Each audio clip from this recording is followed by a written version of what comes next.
What's up, everybody? Welcome to Cult Talk. Today is Valentines Day, and we here at All Cult Films invite you to be our dates as we go ahead and answer the question, is HellRaiser Judgement worth a watch?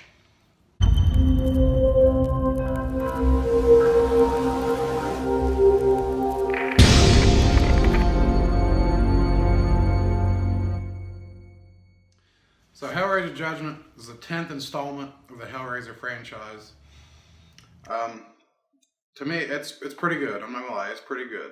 It is written and directed by Gary Tunnicliffe. He is the guy who wrote Hellraiser Revelations, which, to be honest, was a little worrisome when I first heard about this. Yeah. I was kind of worried about that because that film is, subpar, to say the best. But this movie was actually not that bad as far as Hellraiser straight-to-video sequels go. Yeah. And that might kind of dilute that opinion, but this, of course, wrote, directed, and even stars Gary Tunnicliffe, which I was interested in to see that. We also get our third iteration of Pinhead. Paul T. Taylor takes over the role as Pinhead. The iconic role of Pinhead, made famous by Doug Bradley. Does a pretty damn good job, too. Very good. Starting off, really had me worried, because there's a lot during the first act, there's a lot of gross out stuff that has no point in being there. It's like, it's gross just for the sake of being gross. Even though you do have all that gross, gratuitous imagery, you are introduced to, in my opinion, one of the highlights of the film. The Auditor. Yeah, Gary Tunnicliffe, he's the writer-director, he portrays the Auditor. I loved every time the Auditor was on screen. He really just chewed scenery, and when he was on screen, you were listening, you were watching, and I think the fact that Gary Tunnicliffe wrote and directed this film, helped in that. Yeah. He had an idea, he had a vision when he wrote it, and he knew what he wanted out of the Auditor, and I think that really helped out this role. He's by far one of my favorite characters besides Pinhead, obviously. Yeah.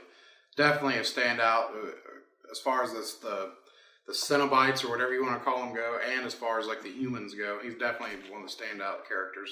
Exactly. I'd say right behind Pinhead is the Auditor. I might even stress to say that the Auditor may be my second favorite character in the Hellraiser franchise. I just really, really loved when he was on screen. He can't take the place of Pinhead, but he was very good. It was very entertaining to see him on screen. So you get all this gross, gratuitous imagery at the beginning. You're also introduced to this bureaucracy that comes along with the idea of judgment. I think that was kind of the point of this film, was introduced as due process to eternal judgment.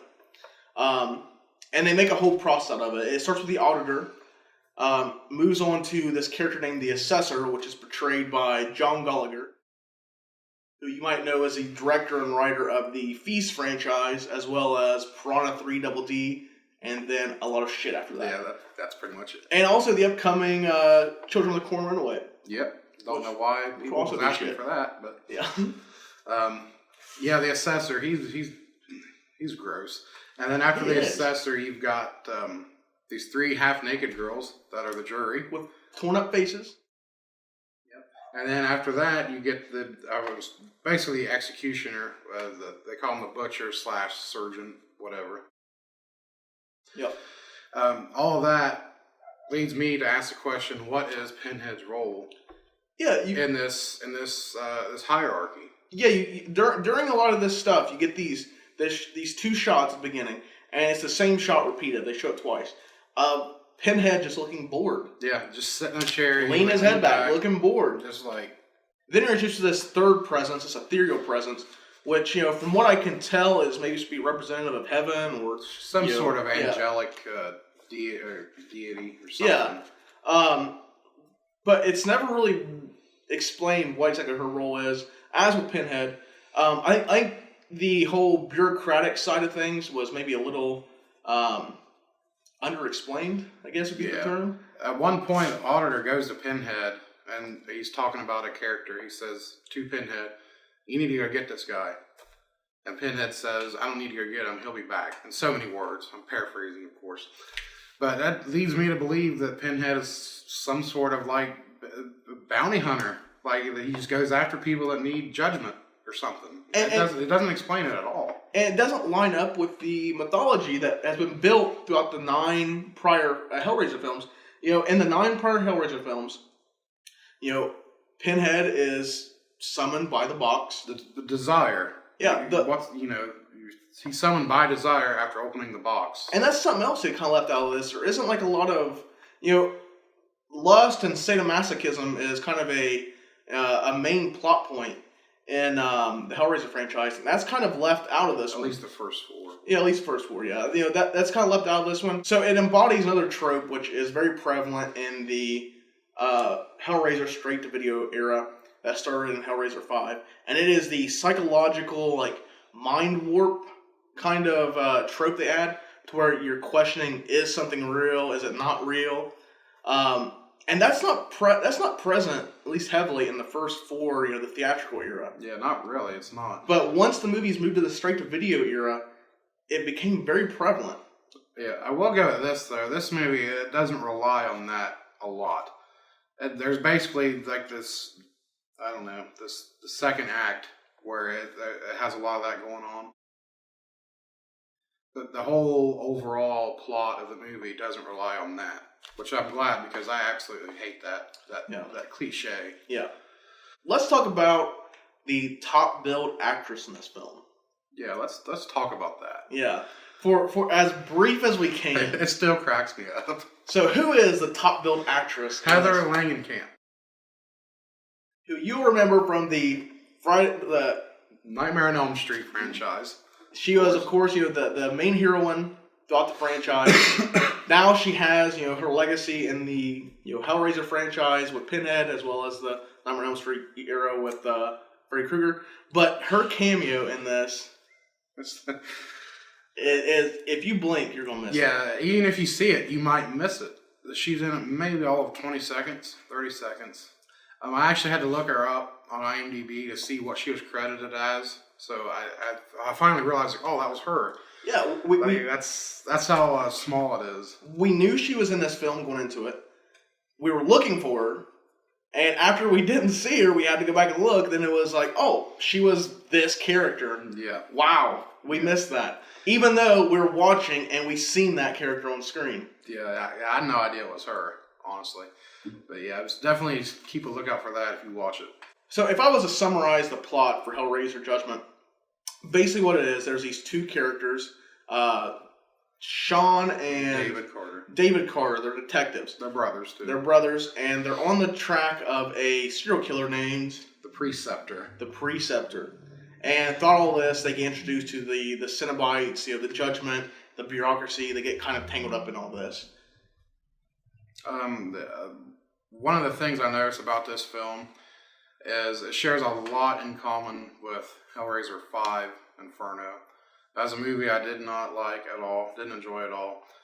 There's definitely a lot of plot similarities, even though there's enough in there in Judgment to separate it from Inferno. But overall, the plots are very, very similar. Before I ask the question, is Hellraiser Judgment worth a watch? First, I'm going to ask Connor something. So, last week was Hellraiser Week here on Unoccult Films' official YouTube channel. And Connors took on the task of ranking daunting task. Ranking all 9 Hellraiser films.